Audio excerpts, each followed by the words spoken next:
Shout out to Wayne71109 for sending me this particular story. I will leave the link in the description. So here we have some more white kids still calling black kids niggers and whatnot. I swear you would think after 100 years have passed since that word was created that they would come up with something new. But yet and still here we are, still, using the same old terms and whatnot.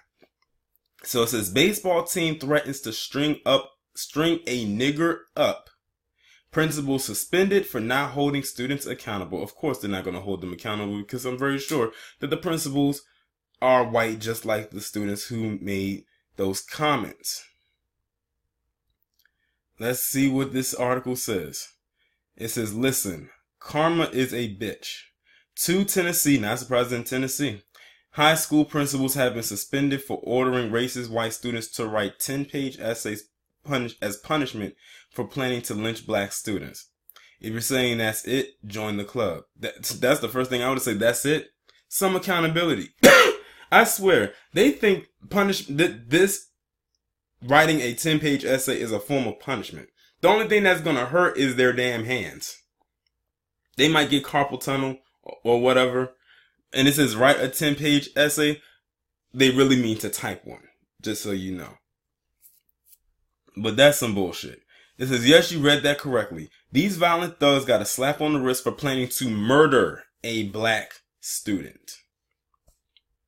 According to Gossip, Haywood High School Principal Dr. Jerry Pyron and Assistant Principal Tim Seymour suspensions came after students, parents, and community members demanding that racist students and those who coddle and enable them truly be held accountable for their actions. About 200 students at Haywood High School staged a walkout to protest the school administration's pathetic response upon discovering the white students' plan to lynch black classmates. Gossip exclusively obtained the screenshots of the conversation the white boys had and posted them on their website.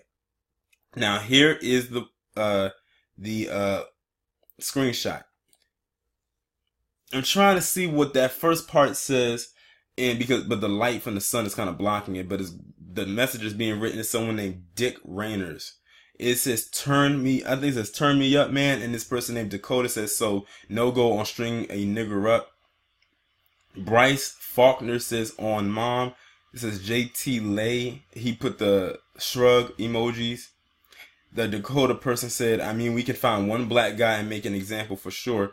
Will Voss said, I got a couple in mind. Dakota says, shoot me some names. Will Voss says, I say we hang the nigger lovers and make an example out of them. And then it kind of cuts off right there at the end. So they want to string up a black person and the people that like black people. Notice the terms that they use, nigger lovers. Now, these are high school students. These are terms that were used back when their grandparents were, back probably around their age. I'm telling you, their racism is a generational thing. And they try to say that this generation don't know what racism is. They know what the fuck racism is. Don't let them try to run that game up on you. It says, one might wonder, did the school expel these white boys? Nope. Surely they must have suspended their accounts. Someone with common sense might ask. No again. Perhaps school administrators called police and a hate crime investigation is underway? Nah. Please note, instead of anything resembling real punishment, administrators told these hate mongers to write a 10-page letter about what they did. The so-called school is clearly sending the message that no harm, no foul. We mean, it's not like they bought the rope, right? At school, you're supposed to protect the lives of everybody. Local recording artist Lil Will said. Lil Will, who attended Haywood High, now has family members who attend the school, so the incident strikes close to home for him. My little cousins are scared for their life. You should be able to go to school without fear of being hanged. Dakota Phillips, one of the girls who participated in the conversation, has since apologized. And I bet you was not even genuine. It says, the things that were said should have never been said. I messed up, I admit. She was supposed to say, I messed up. That high IQ. To the town of Brownsville, I sincerely apologize. These messages were taken partially That feels like an incomplete sentence. I'm thinking she was supposed to say take partially out of context. And what do you mean taking partially out of context? You said that you wanted to hang a nigger and nigger lovers. That's not taken out of context. It's pretty much in full context. I feel terrible for the things that I have said. No, you don't. You meant exactly what you said. You meant every single word that you said.